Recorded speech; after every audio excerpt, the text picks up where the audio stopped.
Chapter 13, to copy a copy. I'm so glad nothing happened to you, little guy, James said as he placed the paper in front of Marvin and shook the bottle of ink. I mean, I kept thinking, what if he got stepped on? Or what if the janitor came in and swept you up in the garbage? Marvin thought this sounded like something Elaine would say. But James continued happily. I hope you can do this. I mean, she's totally counting on you. You know what this is like? This is like that fairy tale, the one with the girl and the straw. What's it called? Rumpelstiltskin, remember? Where the girl's locked in that room with the castle and she's supposed to spin the straw into gold or else they'll chop off her head. Marvin shuddered. No wonder human children found it entertaining to pull the legs off beetles, hearing stories like these. He crawled over to the drawing paper. And then that little elf or something comes and helps her and nobody knows it, James finished. Like you're helping me, except it turns out the elf's kind of mean and I can tell you're not mean. I mean, you're really nice. He took a deep breath. Okay, ready? Here's your ink. And he unscrewed the cap, settling it down next to Marvin. And what I'll do is I'll put the book up like this. He propped the huge volume upright, arranging other books on the table to hold it open. So you can see it while you work, you know? Otherwise it'll be too hard. I mean, you'd have to crawl back and forth while you're drawing it. And this way, it's kind of like you're looking through the window in my room. Do you think you can do it? Well, that was the question, wasn't it? Marvin gazed at the drawing. James was right. It wasn't so different from looking through the bedroom window at the city street. Everything there was in proportion. All he had to do was transfer it from book to page. But it was a drawing by a brilliant artist made hundreds of years ago. How could he copy something like that without messing it up? It didn't help to think that way, Marvin decided. Just like it didn't help to think about the dark water in the drain or what might be floating there when you were about to dive in. Your only hope was to stop thinking and do it. He took a deep breath, dipped his front legs in the ink and went to work. The blank expanse of paper was overwhelming, but Marvin focused on an area the size of the drawing, marking the corners of an imaginary 3 by 3 inch square with microscopic dots of ink. Then he began to draw. He concentrated on making his strokes as crisp and firm as Duira's, without sacrificing the delicacy of the line. He started with the girl's tightly curled hair, then he moved to the curve of her face. James sat at the table with his arms crossed in front of him, his chin resting on them. Mostly he was silent, but sometimes he whispered encouragement. Hey, good job! Or, that part's tricky. You can do it. Marvin nearly forgot James was there. So intent was he on drawing. The girl took shape, her sturdy, muscled limbs bulging through the cloth of her gown. The lion was easier somehow, its body held tight in the circle of human arms. Carefully, Marvin added the cross-hatching over its flank, then the flourish of its curling tail. That's great, James said in a low, breathless voice, as if afraid to break the spell. Marvin discovered that if he copied individual parts of the drawing too mechanically, his lines seemed stiffer than Duira's, though he tried to capture the flow of the whole image. The hardest part was making his lines fluid and sure, as if he were drawing something new all by himself for the very first time. Hey, James said suddenly, looking at the clock on Christina's desk. It's almost 5:30. They'll be back soon. Can you finish it? Marvin worked faster, slipping into the strange trance he felt when he first started sketching the scene outside James's window. It was a way of settling deep inside himself, lost to the outside world. He had no sense of anything but the page in front of him, the lines of ink blossoming into a picture. Finally, the drawing was complete. Marvin backed off the paper, holding his ink-stained legs aloft. James nodded slowly, barely breathing. It looks just like the other one. Marvin stared at it. It was all there, the crouching girl and the lion, every detail faithfully reproduced on the page. But was it as good as Duira's? Marvin felt so much less certain of it than he had of his window drawing. James, however, seemed perfectly confident. They're not going to believe this, he said, grinning. Minutes later, Carl, Christina and Denny walked through the door. James had already secured Marvin in his jacket pocket to avoid a repeat of yesterday's scare. Marvin flipped the flap anxiously, watching Christina's reaction. Oh, James! Denny laughed out loud. Marvin couldn't tell if it was good or bad. Did they like it? Wow, said Carl, approaching the table. James stepped backward, fiddling with the zipper on his jacket. Marvin looked up and saw the same pink flush creeping over his cheeks. James, this is excellent, Christina said, lifting the paper. I can't believe it. I have to confess, I thought it was worth a try. But Denny, look, did you ever imagine he'd be able to do it so well? She turned excitedly to Carl. Did you? To his surprise, Marvin saw that the dynamic between them had entirely shifted. The prickly short-temperedness had gone. Carl smiled at her, his face mirroring her enthusiasm. No, I mean, I thought he could get the line right, but copying something requires a different skill altogether. The proportions are really good here, James. The way you've got them in space. I think the overall effect in the duo is not quite so overcrowded, though. Do you agree? Carl said this to Christina, who looked more closely at the image in the book. Marvin saw what he meant. In the original, despite its miniature size, the girl and the lion formed a broad triangle in the space. True, said Denny, but it's very fine work. The technical command is extraordinary. Christina nodded. And this is his first try, and it's from a reproduction in an art book, not from the original drawing. She paused, shaking her head. I'm almost afraid to say this, but it's given me hope. Marvin glanced up at James, who clearly shared his bewilderment. What was she talking about? Hope for what? Carl asked. Yes, Christina, do tell, Denny added. Your plans have been a mystery long enough. Why a copy of Fortitude? Still smarting because I outbid you on it at auction? No, I got over that a long time ago, Christina said. Well, why then? Denny persisted. Why do you need a copy of Fortitude? Christina's eyes sparkled. Because, she said slowly, her voice barely containing her excitement, it's about to be stolen. Chapter 14, Stealing Virtue. What? Cried Denny and Carl simultaneously. Marvin poked his head farther out of the pocket, almost toppling to the floor. Christina smiled. Not the real drawing. Don't worry. James's copy of it. I don't understand, Carl said. Denny frowned, pulling his hair back with one hand. Nor do I. And since the real one belongs to the Getty, I think I'd better hear the details of this. Perhaps we should sit down. Christina pulled out a chair and sank into it, placing the drawing in front of her, her slim hands flanking it on the table. Denny and Carl sat down on either side of her, but James remained standing. So I can see, Marvin thought gratefully. Well, Christina began, Denny's familiar with the background of all this, but I doubt the two of you are. She turned to Carl. Do you know anything about art thefts? Sure, the famous one, the Mona Lisa in the Gardner Museum in Boston. What? Asked James. What are those? Christina took off her glasses and set them on the table, staring at the drawing. The most famous art theft of all time. The Mona Lisa was taken in 1911. An Italian workman took it from the Louvre, planning to return it to Italy. It was missing for 2 years, but they got it back. She rubbed her forehead. The Isabella Stewart Gardner Museum wasn't so lucky. The biggest single art theft in history in 1990. 2 men dressed as police officers arrived in the early morning saying they were responding to a call. They handcuffed the security guards and stole 3 Rembrandts of Vermeer and Monet, amongst many others. The whole lot was worth almost $400 million. They've never been found. Wow, said James. Marvin thought of all those paintings gone. James looked at Christina. But why do people steal them? What do they do with them? Christina sighed. Usually for the money. But of course the paintings are often so well known they can't be sold openly at auction. Denny nodded, rubbing his forehead. The market in stolen art is a difficult one. These can't sell to museums or reputable dealers. Any private collector who buys a stolen painting can't display it publicly. He'd have to want it for its own sake, just for the art, and be willing to enjoy it in private. Christina nodded. So it tends to be a black market business.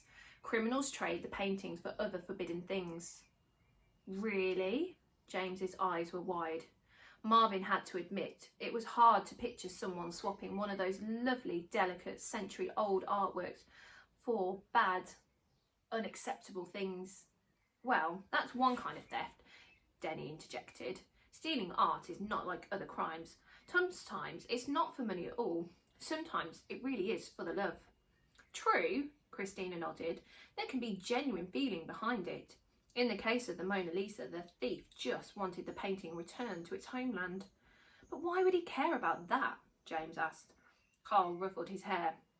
It's Leonardo da Vinci's most famous work. Most Italians see it as a national treasure. They aren't happy that it's at a French museum. His works are common targets for thieves, Christina said. Madonna with Yarwinder was taken from a Scottish castle several years ago by two men posing as tourists. They overpowered a guide and took it right off the wall. And was that worth a lot of money too? James asked. Oh gosh, yes. It's a masterpiece. 50 million. 100 million? Never recovered. James let out a long breath, and Marvin wasn't sure whether it was because of the lost money or the lost painting. Do they ever get them back? The paintings, I mean, he asked Christina. It's rare, but it happens. You can't imagine how exciting that is. And she squeezed James's shoulder. When Edvard Munch's painting, The Scream, was found, the museum opened its doors for a night and served champagne. Everyone in the art world was overjoyed. And then there was that strange theft in Manchester. Right, Denny? Christina turned to Denny for confirmation.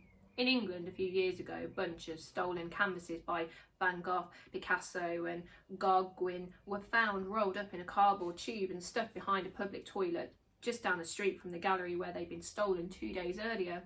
Was the thief caught? Carl asked. Denny shook his head. Not that I recall, and in that case he left a nice little note complimenting the gallery on its security. He smiled. Again, it's not your typical crime and the people involved aren't your typical criminals. Well, Christina protested, sometimes they are. The National Museum in Stockholm, 3 men with guns broke in and stole a Rembrandt self-portrait and 2 Renoirs. Ah, yes, that's right, Denny murmured. They escaped by speedboat. Those paintings were recovered by Danish policemen posing undercover as art buyers. Really? Carl said. They got them all back. Yes, Christina answered, lost in thought, all of them. The room fell silent. Marvin's head was spinning.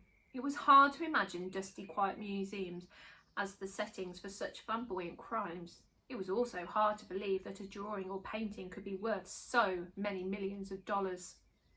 But what's this all got to do with the Dürer drawing? Asked Carl finally. There are 4 drawings actually, Christina said. All the 4 cardinal virtues: fortitude, justice, prudence and temperance. Bellini drew only a picture of fortitude, but Dürer drew pictures of all 4. All miniatures, incredibly detailed. What does that mean, prudence? James asked. His father paused. Carefulness, really. Being cautious, thinking things through. That was like James, thought Marvin. James was always careful. And temperance is moderation, Christina explained, not overdoing it. Marvin rolled his eyes, though no one could see him. Grown-ups couldn't seem to understand that it was always better to overdo it. Okay, 4 Dürer drawings, Carl prompted her, and they were stolen, or at least 3 of them were. Prudence and temperance were taken from a little museum in Germany 2 years ago. They were so small the thief just lifted the frames from the wall and tucked them under his jacket. It would be easy to hide those drawings, Marvin thought. They were so little. Justice, Christina hesitated. Marvin saw that Denny was watching her, his expression a blend of sympathy and regret. When she didn't go on, he started talking himself. Justice was taken last year. The Met had just purchased it at Christina's urging from a London dealer. It was a major coup for the collection. Old master drawings have become a hot ticket lately, settling and selling for hundreds of thousands. I wanted it for the Getty, of course. He smiled down at James. A companion to fortitude. My museum in California has quite a collection of European drawings, and I have a soft spot for Dürer, for the virtue drawings in particular. Justice had minor water damage, Christina continued. It was in the conservation department last March, being repaired when the office was broken into. That drawing was the only thing taken. She shook her head at Denny. It was terrible, Denny said. I was in New York for a conference, and then the theft cast a pall over our entire weekend. We were just all stunned. I remember reading about it, Carl said, but why only that drawing? There must have been other valuable artworks in conservation. Christina and Denny exchanged a wistful smile. Yes, if it were just an ordinary theft, you're right. There were several valuable paintings in the office, but this wasn't about the money. In my opinion, nor were the thefts of the other two virtue drawings, Prudence and Temperance. People have a thing for Dürer. Carl raised an eyebrow, but Marvin immediately understood. That was the power of the drawings, the sadness, homeliness even of the people. They were so real. James chewed his lips, studying Marvin's picture of the woman and the lion. But I don't see why you need a copy of this one, he said. You have this one. Why don't you want a copy of Justice, since that's the one that's missing? Because, James, Christina said eagerly, her words soft and rushed, I think someone is collecting these drawings, and whoever that person is, he'll want the complete set, the 4 virtues, and this is the only one left. She turned to Denny. I've been talking to the people at the FBI in the art theft program. They say it might work. They're willing to help. Help what? I still don't understand. James dropped into a chair and Marvin was immediately blocked from any view of the adults. He inched his way out of the pocket and climbed James's zipper, glad that everyone's attention was focused elsewhere. Christina took a deep breath. Okay, I'm sorry, it's complicated, but everything is almost in place. I have the support of the FBI. They have an underground contact, someone who deals in stolen art. And what I need is a forgery of Fortitude. But why? James asked. Christina twisted her hands together, her face flushed. This is my plan. We'll have you draw it again, James, on the right paper with the right ink, and then we'll substitute your art drawing for the real one and stage a theft. Listen, the drawing has to be good, but it doesn't have to be perfect. Everyone knows Fortitude is part of this exhibition. They know it's real. Our forgery won't be judged for authenticity, but by thief, only by person intending to buy it. And that deal will never happen. What thief? Carl asked. This isn't making sense. You're going to hire someone to steal your own drawing. The forgery, not the real one, and the thief will be someone who works for the FBI. She paused. They'll put some kind of tracking device on the fake drawing of Fortitude. The FBI will get the drawing into the hands of someone who deals in stolen art. And that person will lead you to the other drawings, Denny finished. He nodded slowly. To Justice. Very clever. It was clever, Marvin thought. Who'd suspect a museum of masterminding its own burglary, of forging its own art? Carl shook his head. But how do you get the drawing to the black market? That's not exactly easy. It's not like you have regular contacts with criminals. He raised his eyebrows, adding, I assume? No, Christina allowed. But remember what Denny said about the Stockholm theft? The undercover policeman. That's been one of the most effective ways to recover stolen art. Police officers or FBI agents posing as underground art dealers. I feel sure we can get the forgery into the right hands. She smiled. Or the wrong hands, as this might be the case. My hat's off to you, Christina, Denny said. It's impressive. So you're going to pretend to steal my drawing? James asked. Christina nodded. But what if you're wrong? Carl asked. What if there isn't one person who is collecting the complete set? What if the drawings aren't together? Well, that's always a possibility. And what if something happens to my drawing? James asked. In his spot on James's jacket, Marvin shuddered. His drawing? Would it disappear into the world of fake policemen and $1 million paintings lost forever? Christina knelt beside James, inches from Marvin, who quickly hid himself in a fold of fabric. The whole thing is a gamble. I know that, she said, gently looking only at James. Marvin realised this was one of the things he liked about Christina, how she gave James her full attention, as though anything he said or asked was every bit as important as the comments coming from the grown-ups. The FBI doesn't care whether our staged burglary leads to the stolen Dürer drawing or other stolen works of art. It will still point the way to key players in the underground art market. But, of course, I care. If this doesn't give us justice, I'll be so disappointed. Carl still looked uncertain. I see how it could work, but won't you need a lot of other people on board? I mean, the museum security staff, the New York City police, the papers. Well, not the papers, Denny interrupted. I assume it's important for the press to report this as if it was a real theft. Yes, Christina agreed. It has to look like a real burglary from outside, but Carl, you're right about the others. I have to get permission from the director of the Met and make sure the local police are willing to help. That's why the involvement of the FBI is important. And Denny, I want you to clear it with the Getty too. Obviously, since it's one of your lone pieces, that's the centre of the whole plan. The thing is, Christina kept staring at James, her eyes filled with wonder. This idea occurred to me months ago when Denny and I were discussing the setup for the exhibit, but I never thought I'd find someone who could do the forgery of Fortitude. I didn't believe it was possible until I saw your drawing, James, and then I thought he could do it. And you did. Marvin felt a strange mixture of pride and fear and worry. James only blushed, staring at the drawing. Okay, he said quietly. You want me to copy it so you can steal it? Yes, Christina agreed. Steal the fake one to find the real one. Justice.